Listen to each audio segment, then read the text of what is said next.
Let's kick things off with a number that, well, it might just make you sit up and listen. This year, for the very first time, more than 2 million people here in the UK are expected to be earning a six-figure salary. Now, if that's you, or you're hoping it will be soon, you are going to want to stick around. Because hitting that milestone can often come with a pretty nasty tax surprise that can catch you completely off guard. Now, before we get into the nitty-gritty, I should say that all the insights we're about to share have been put together by the pros over at my tax accountant. They are the real experts when it comes to navigating the, let's face it, pretty confusing world of UK tax. And there it is again, 2,060,000 people. That's a massive shift in the UK's earning landscape, right?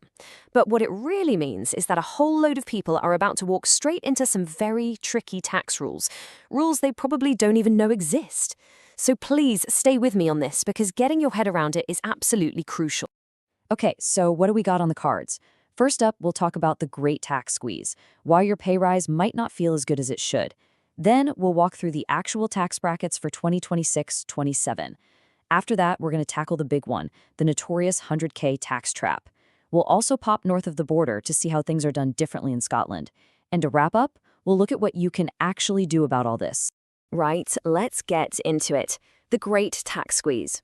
You know that feeling when you finally get a pay rise? You look at your payslip and it just doesn't really feel like it. Yeah, you are definitely not alone. The culprit is something called frozen tax bands, and believe me, it's affecting millions of us. The fancy term for this is fiscal drag, but you'll usually just hear it called a stealth tax, and it's a good name for it. Think about it. Your pay goes up, maybe to keep up with the cost of living, but the levels where you start paying more tax, they stay exactly the same. So little by little, more of your hard-earned cash gets dragged into a higher tax bracket. You end up paying more tax, but the government never actually announced a tax rise. Sneaky, right? And just look at this. The key thresholds, your personal allowance, the point you start paying the higher rate, they're completely frozen in place until at least April 2031. That is years away.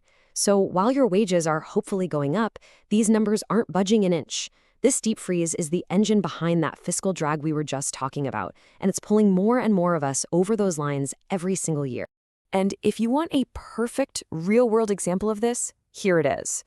The full state pension is now expected to be just £22, literally £22, below the tax-free personal allowance. So what does that mean?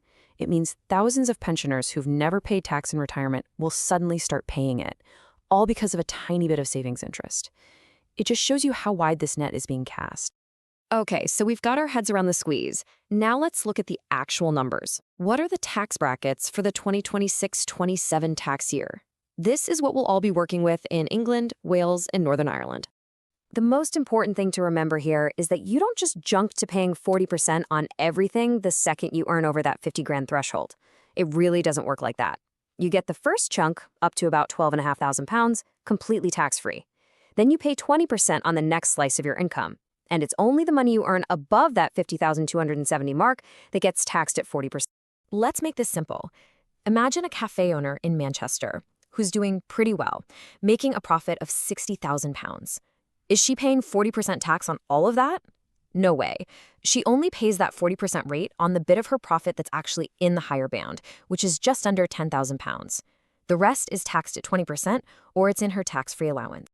All right, now for the bit you've probably been waiting for, the part of the UK tax system that is, frankly, designed to be confusing. I'm talking about the 100K tax trap. Seriously, if your earnings are anywhere near that six-figure mark, you need to listen up. This catches so many people out, it's not even funny. Let's break it down.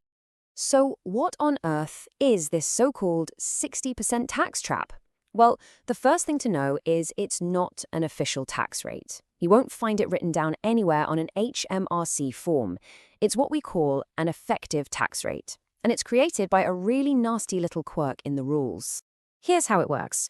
The moment your income ticks over £100,000, something strange starts to happen. You begin to lose your tax-free personal allowance. And the rule is simple. For every £2 you earn over that 100K line, £1 of your tax-free allowance is taken away from you. This continues until by the time your salary hits £125,140, poof, your entire tax-free allowance has vanished. Let's do the maths together. Nice and slow. Imagine you get a £10,000 pay rise, taking you from 100K to 110K. Okay, first, you pay your normal 40% higher rate tax on that extra 10 grand. That's £4,000. Simple. But here's the trap. Because you're now £10,000 over the threshold, you lose half of that in your personal allowance. So £5,000 of your allowance is gone. And the real sting is that you now have to pay 40% tax on that 5 grand that used to be tax-free. That's another £2,000 in tax. So you add the 4,000 and the 2,000 together, and your £10,000 pay rise has just cost you £6,000 in tax. That, effectively, is a 60% tax rate. Oh. Okay, let's change gears a bit, because if you're watching this from Scotland, your story is quite different. The Scottish government sets its own income tax rules, and they've opted for a system that has a lot more layers to it. So yeah, you can see right away it's a totally different beast. 6 tax bands instead of the 4 we see elsewhere in the UK.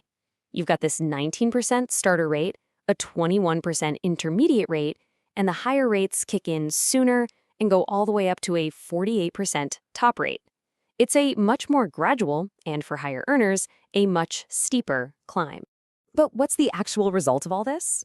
Well, and this is the really interesting part. Because of how it's all structured, especially with that lower starter rate, the majority of Scottish taxpayers, over half of them, will actually pay less income tax than if they lived in England, Wales, or Northern Ireland.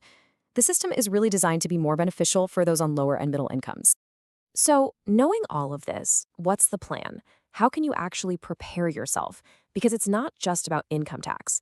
There are a few other changes on the horizon that you really need to be aware of, which makes planning even more important.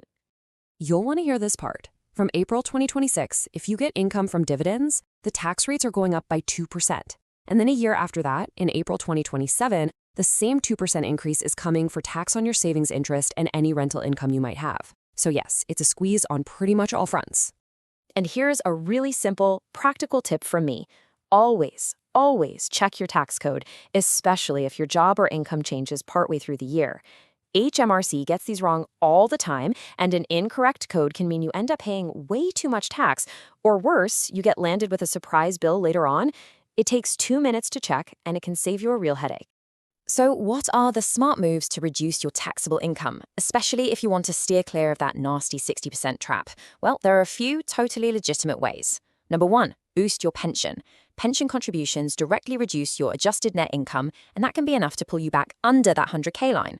Number 2, use gift aid when you donate to charity. It works in a very similar way. And number 3, get some proper professional advice. Especially if you run your own business, structuring your income in the most tax-efficient way is a job for an expert.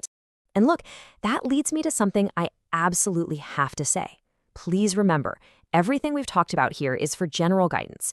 Your own personal situation is unique, and tax rules can and do change, so you really can't treat this as a substitute for professional advice that is tailored just for you.